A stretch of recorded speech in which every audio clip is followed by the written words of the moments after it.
She was just 6 years old, a blue ribbon in her hair, a balloon in her hand.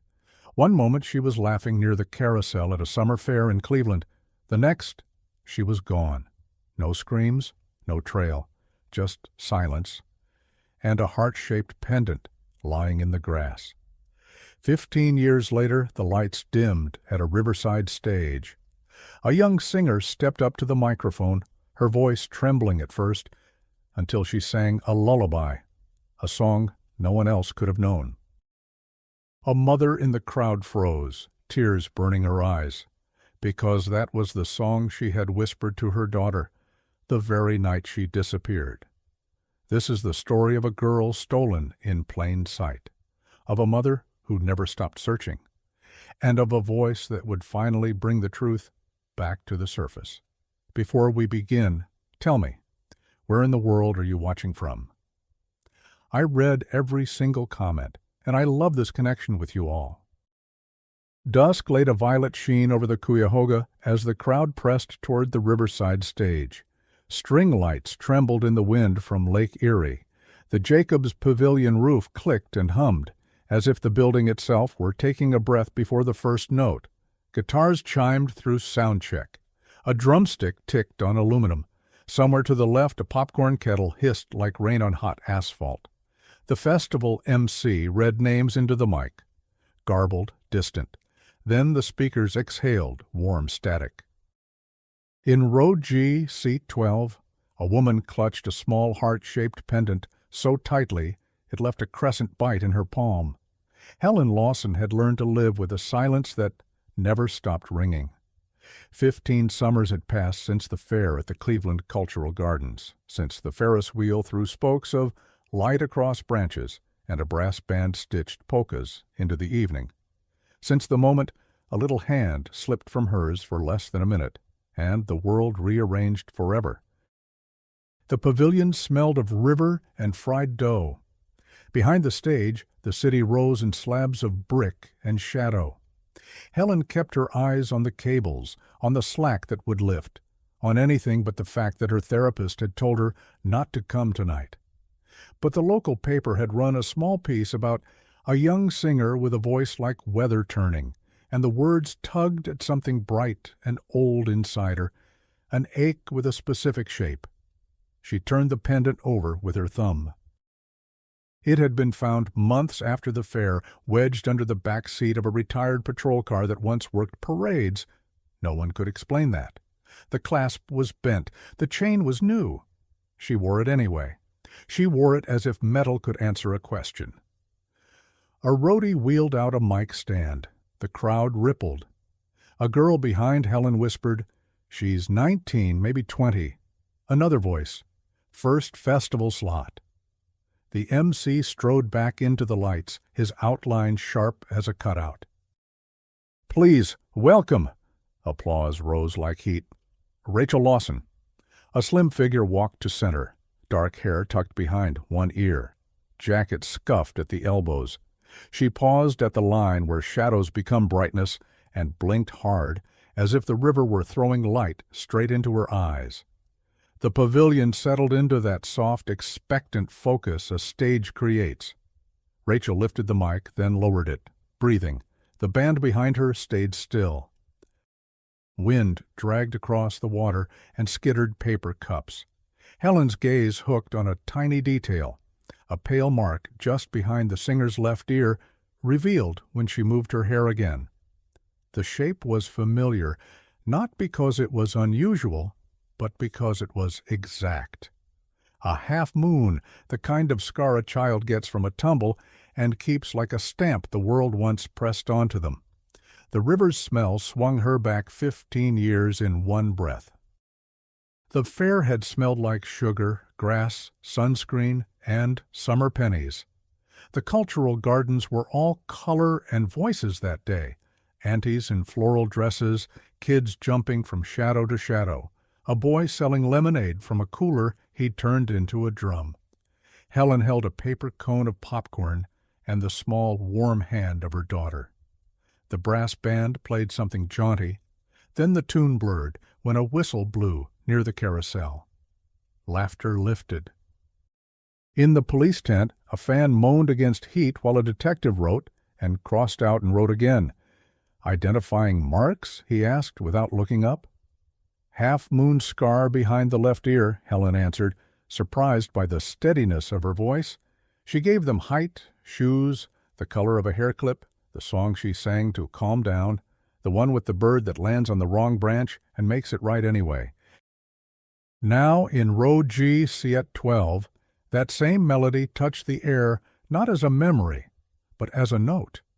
Barely audible, the young woman on stage hummed a phrase to find her key, 3 soft notes that belonged to no radio hit, no church hymn, nothing anyone else would know. Helen felt her chest forget how to rise. Her fingers opened without permission. The heart pendant slid into her lap as the crowd drew a single shared breath. Rachel Lawson closed her eyes once, as if checking something only she could see, and leaned into the microphone. "Good evening, Cleveland," she said, and then she began to sing. Rachel Lawson had always felt like her life began in fragments. She could recall the texture of corduroy seats in an old station wagon, though she had no memory of ever riding in one. She could picture a carousel horse painted turquoise, though she didn't know why the smell of oil paint and cotton candy made her throat tighten. Most of her childhood was a fog, but music was the thread that never snapped. By 21, she worked nights in small Cleveland bars, standing on carpet sticky with beer, while regulars leaned in closer than they should. She sang with her eyes half closed, not because of stage fright, but because every song seemed to pull images she couldn't quite catch. Faces blurred in the haze of colored lights, and for reasons she never shared, Rachel sometimes felt like someone in the crowd was searching for her. She lived in a rented one-bedroom on the west side, walls thin enough to hear her neighbor's television. The only decoration she truly cared for was a shoebox filled with scraps, old concert flyers, napkins with lyrics scrawled across them, and the small heart-shaped pendant she'd found in a dresser drawer years earlier. She never wore it. The chain was too short, the clasp bent, but the object carried a strange gravity. Whenever her hands trembled before a performance, she held it and felt steady again. Her personality made people underestimate her. Offstage, Rachel spoke little, moved carefully, and seemed almost cautious of happiness, as if joy were something that could vanish if she looked at it too directly.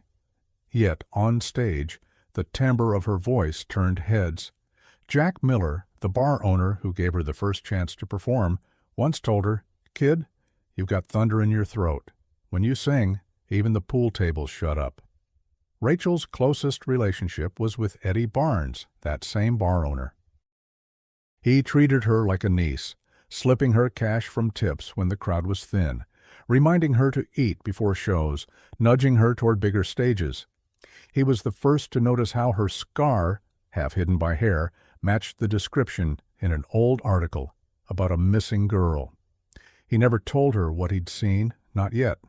Instead, he kept clipping newspaper pieces about her gigs and taping them to the wall behind his office desk. Still, Rachel carried a fragile dream, to be seen not for mystery, not for resemblance, not for absence, but for her music. Rachel's mother, Helen Lawson, lived across the same city, unaware that her daughter rented an apartment less than 4 miles away.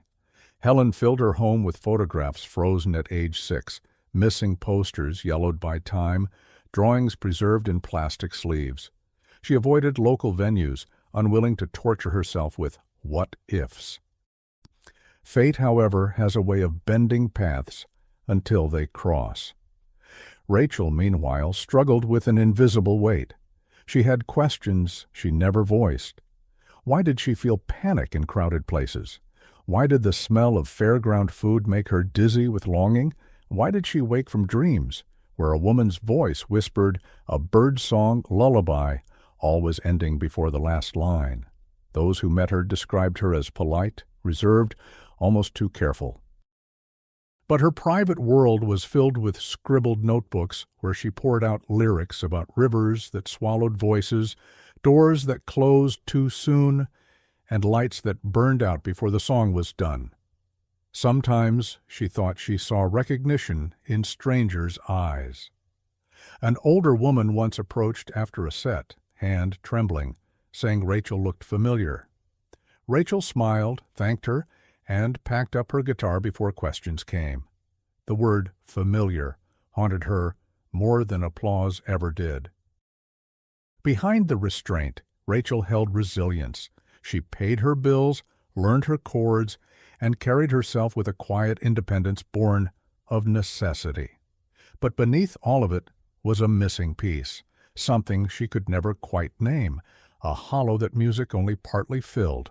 It was that hollowness and the strange certainty that answers lingered just beyond reach that pushed her onto bigger stages.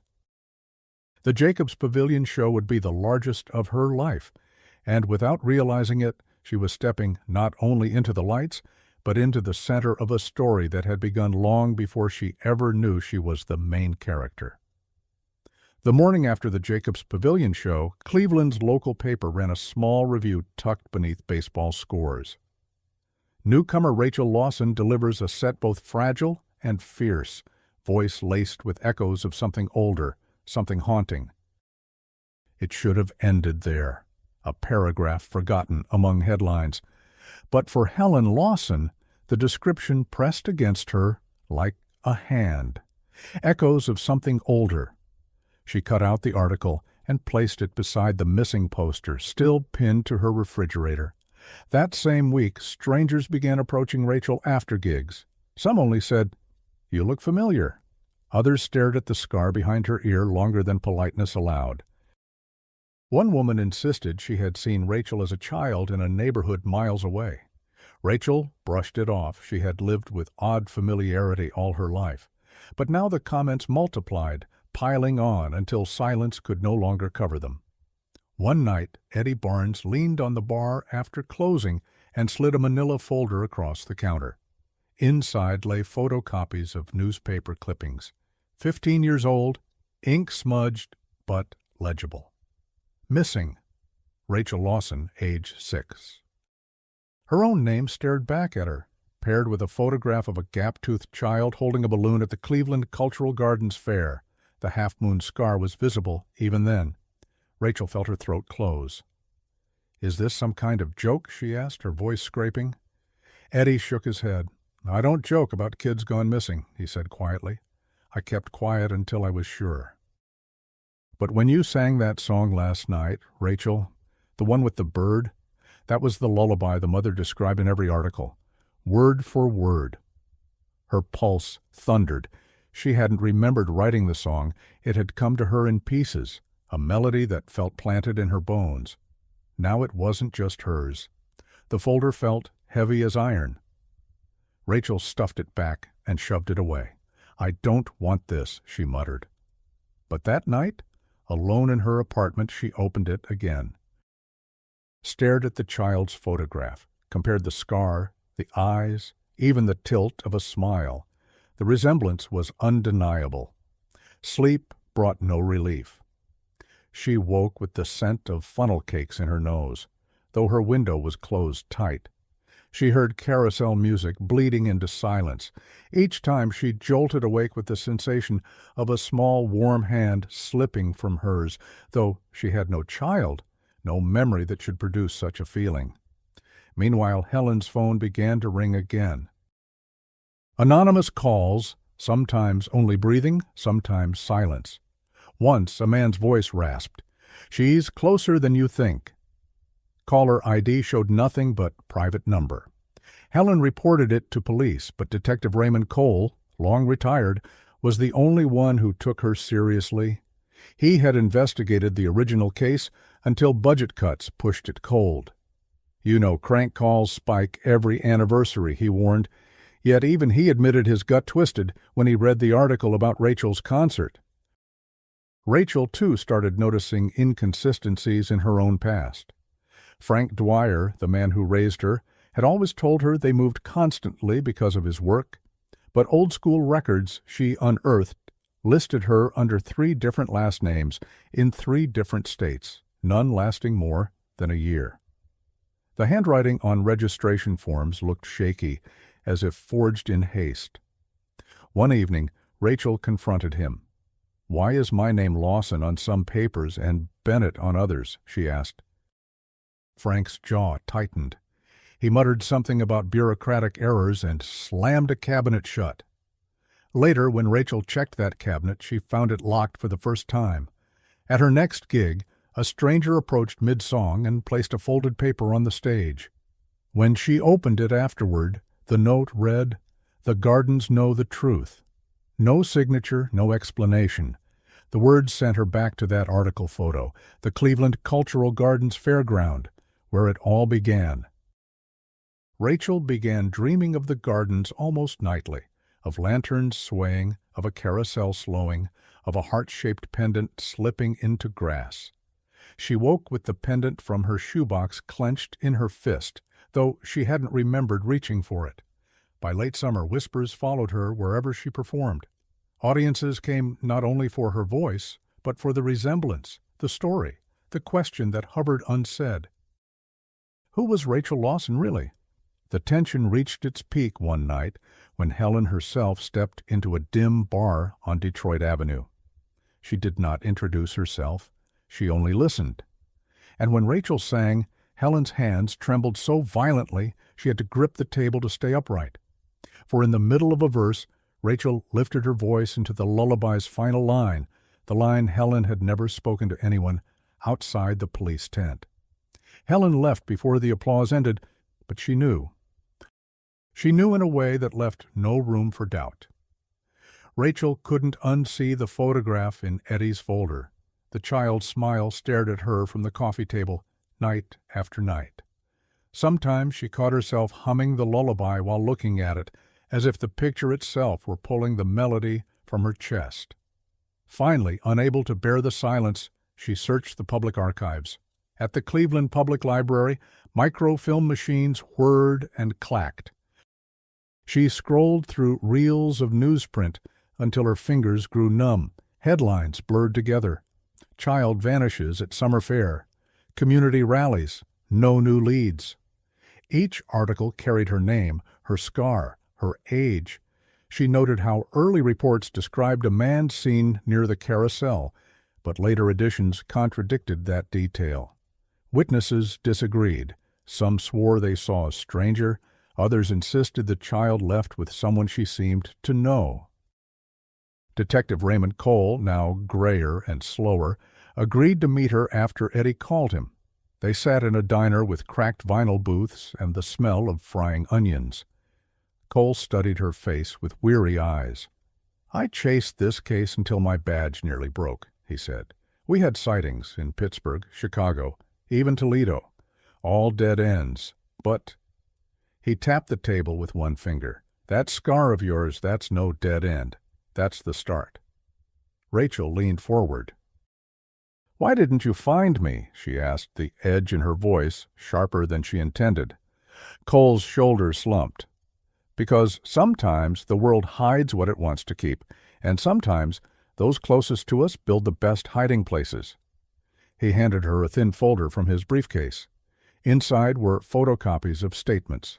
One caught her eye. A woman claiming she saw a man lift the missing girl into a van with out-of-state plates. The statement had been dismissed, too vague, no license number. But the description of the man matched Frank Dwyer almost exactly. Tall, wiry, with a limp in his left leg from an old injury. Rachel's stomach twisted. She remembered how Frank always avoided fairs, how he hated crowds, how his left leg stiffened in cold weather. That night she returned to his house, pretending calm. She searched while he slept, easing open the locked cabinet with a bent wire hanger. Inside she found school forms, utility bills, even birth certificates, 3 different ones, each with her name slightly altered, Lawson, Dawson, Bennett. One document stopped her cold, a hospital discharge paper from Cleveland, dated the same week as her disappearance. The paper listed the mother's name as Helen Lawson. Rachel folded the document back, her heart hammering. She could confront him, but fear locked her throat. Instead, she copied the papers on her phone and slipped everything back into place before dawn. Days later, Helen received a letter slid under her front door. No envelope, just folded paper. "You're chasing ghosts. Leave it buried." The handwriting was blocky, familiar, but she couldn't place it. She turned it over in trembling hands until she noticed a faint ring of grease, the kind that came from auto shops. Meanwhile, Rachel tried piecing together scraps of memory. Guided meditations, therapy sessions, hours staring at old photos, all in vain. Yet certain details began to sharpen. The squeal of brakes, the smell of motor oil, a man's hand pressing her head down low against car upholstery. She woke sweating, heart racing, the ghost of exhaust still in her lungs. She confided in Eddie, who urged her to go to the police.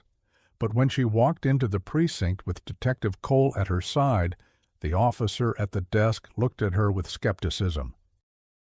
"We can't reopen a 20-year-old case on a hunch and a scar," he said flatly. "You need proof."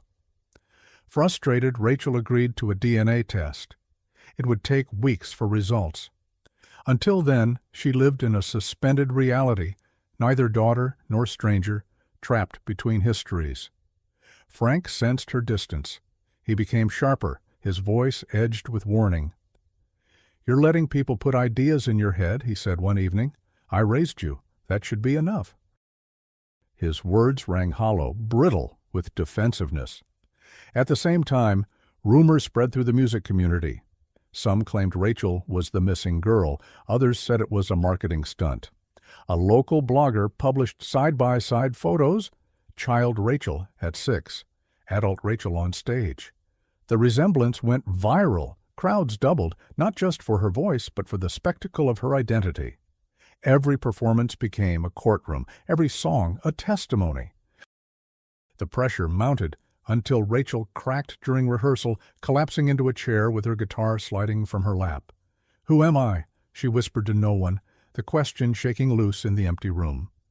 That was when Eddie pressed his hand on her shoulder and said, "The truth doesn't hide forever, but it fights like hell before it shows itself." And truth was about to fight harder than ever. The envelope from the DNA lab arrived on a Tuesday morning, plain white. No drama except for the weight it carried. Rachel stared at it on her kitchen counter for hours, the paper growing heavier with every glance. When she finally tore it open, the words blurred. Probability of maternity, 99.98%. Her knees buckled. Helen Lawson was not just a woman who clutched posters and memories. She was her mother. Rachel called Detective Cole first. His voice cracked. "I knew it, kid. I knew it." Then she dialed Helen's number. The line rang, then clicked, but neither spoke at first. The silence was thick, vibrating like a string pulled too tight. Finally, Rachel whispered, "It's me." Helen drove across the city that night, headlights carving tunnels through drizzle. When she stepped into Rachel's apartment, both froze. Helen's hands trembled, as if reaching for glass. Rachel looked at her face, searching for resemblance, and found it in the slope of a nose, the way her brow furrowed in thought. Tears came, not gentle but sharp, like something breaking free after years in the dark. Yet the reunion was only half the story, because if Rachel had been stolen, someone had taken her, and that someone had lived beside her all her life. Detective Cole pressed Rachel to confront Frank Dwyer, but before she could, Frank disappeared. His house stood empty, drawers pulled, curtains torn, like someone had left in a hurry. Neighbors said a pickup truck came at dawn, plates covered with tape. The police searched, but Frank knew how to vanish. He had done it once before. In the wreckage of his home, Rachel found one last clue, a shoebox under the floorboards containing photographs. In them, a younger Helen smiled beside Rachel as a toddler at the Gardens Fair. Another photo showed Rachel with a balloon, hair tied back with a blue ribbon. And then the next, Rachel in the same dress, but Frank's hand gripping her wrist, her smile gone crooked with fear. The images shook her more than the DNA result. They showed not just what was lost, but who had stolen it. Detective Cole explained what the files had hinted at years ago but never proved. Frank Dwyer had once been a neighbor, a man who volunteered at community events, trusted enough to move freely among families. No one suspected him. When Rachel vanished, he left town days later, claiming work out of state. The case against him dissolved. No hard evidence, no witnesses who could hold firm. But the shoebox changed everything. One photo showed the license plate of the van reflected in a mirror behind the fairground booth. Though blurred, modern software sharpened it enough to confirm Frank's old vehicle. The revelation detonated across the city. News stations replayed Rachel's performances. Headlines screamed, "Missing girl found after 15 years." Helen was swarmed by reporters, her yard clogged with cameras. Rachel, overwhelmed, retreated to Eddie's bar, where the stage lights felt safer than daylight. Yet even in hiding, the truth spread. Strangers mailed letters of support. Childhood friends of Helen's brought casseroles. Neighbors cried on her porch. Cleveland became a city holding its breath, waiting for the fugitive who had raised Rachel to be caught. But the cruelest discovery came when Cole unearthed an old notebook from Frank's garage. Inside were pages of expenses, gas receipts, motel bills, falsified school records. And tucked between them, lyrics scribbled in a shaky hand, fragments of the lullaby. He had written them down from Helen's humming at the gardens, repeating the melody until Rachel remembered it as her own. He had stolen not just a child, but her music, her memories. Rachel sat with the notebook in her lap, shaking. "All these years, I thought my songs came from me," she said softly. "But they were borrowed, stolen." Helen cupped her face, eyes fierce through tears. "No. They survived inside you. That's the difference." The city searched for Frank, but he remained a shadow. For Rachel and Helen, the discovery cut deeper than absence. It rewrote who they were. One stolen night at a summer fair had built a wall between them, but truth had finally torn it down. And yet, as Rachel stepped back on stage weeks later, the crowd hushed not for mystery, but for her voice. Every note carried the weight of revelation, of survival, of a scar that no longer needed to be hidden. The first night Rachel spent in Helen's house felt like stepping into a museum of a life she only half remembered. Walls lined with photographs, shelves crowded with yearbooks, boxes labeled elementary school, though she had never opened them. Every room held echoes of a girl frozen at age 6. Helen hovered, torn between smothering her daughter with love and giving her space. At dinner she pushed a plate of roast chicken across the table, but neither ate much. The silence brimmed with years unsaid. Finally Helen whispered, "I thought you were cold all these winters. I thought you were hungry, afraid, and I wasn't there." Rachel swallowed hard. "I was, but I didn't know who to miss." Her voice broke on the last word. The two women reached across the table at once, hands meeting like magnets. Tears ran unchecked. For 15 years they had lived parallel lives, Helen with hope as her anchor, Rachel with emptiness as her shadow. Now the currents had pulled them together, raw and shaking. Detective Cole visited, bringing updates. Frank was still missing, though tips came daily. "He can't hide forever," Cole said. "Men like him always look over their shoulder until it breaks them." But Rachel felt no triumph, only exhaustion. One evening she found Helen in the living room, staring at the pendant under lamplight. "It was yours," Helen said, pressing it into Rachel's palm. "The clasp broke when you fell at the playground. You cried until I kissed it better." Rachel held it, the weight, anchoring her. Memories flickered, grass beneath her knees. Helen's voice soothing, the taste of lemonade on her tongue. They were fragments, but they were hers. She wept, clutching the pendant as Helen wrapped her arms tight. It wasn't justice, it wasn't repair, but it was the beginning of healing. Weeks later, Rachel returned to the stage, not for the press, not for the headlines, but because music had always been her language when words failed. The Jacobs Pavilion lights glowed again, softer this time. Helen stood backstage, nervous as if about to perform herself. Rachel stepped into the spotlight, pendant glinting at her throat. The crowd hushed. She spoke first, voice steady, though her hand shook. For 15 years, I didn't know where I belonged. Tonight, I do. Then she sang. Not the lullaby, not the old songs Frank had planted in her, but new words she had written with Helen at the kitchen table. A melody shaped by 2 lives rethreaded. Her voice carried grief, survival, and a love that refused to die. People in the audience cried openly, strangers holding hands as if reminded of their own losses.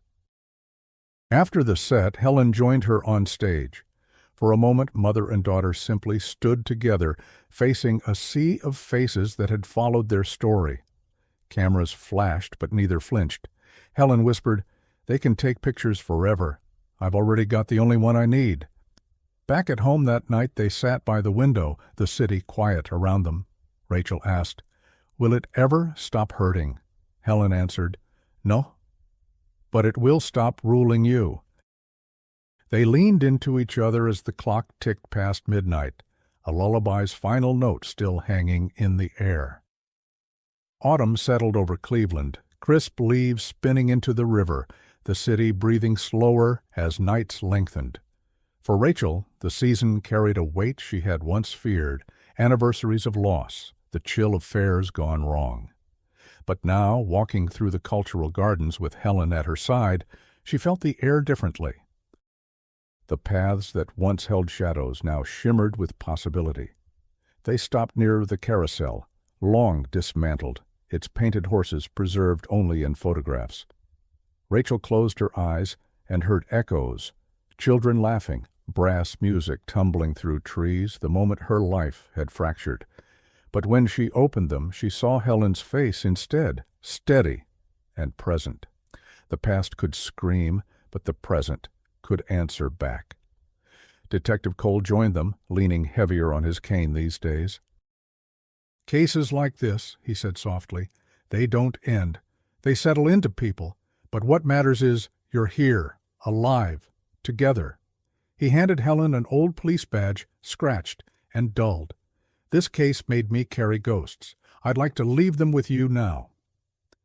Rachel studied the badge, then placed it on the pedestal beside the garden's fountain. Water lapped against stone, carrying reflections of sky and leaf. For the first time, she felt the world give back something it had stolen. At night, she wrote in her journal, "I am not only what I lost, I am what I survived. I am what I sing." Months later, Rachel's career climbed in ways she hadn't planned. Labels called, interviews poured in, but she remained cautious. She wanted her songs to be about truth, not spectacle. On stage she wore no costumes, no elaborate lights, only her guitar and the pendant that had traveled across decades of silence. Audiences came not just for music, but for the reminder that even shattered stories can be stitched again. Parents held their children tighter. Strangers told her afterward, "Your voice reminded me of someone I thought I lost." Rachel would smile gently, understanding the ache behind their words. One evening, after a concert, Helen asked, "Do you ever wish none of this had happened?" Rachel thought for a long time. "Every day," she admitted. "But then, if it hadn't, maybe I wouldn't know what strength feels like, or what it means to sing with someone listening." Helen squeezed her hand. "Then let's make the rest of our story louder than the silence ever was." As the crowd filed out, Rachel strummed one last chord, letting it ring into the night. The sound drifted over the city, over the river, carrying echoes of both absence and return.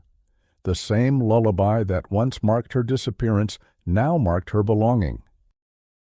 And in that moment, Cleveland did not remember her as the girl who vanished, but as the woman who came back singing,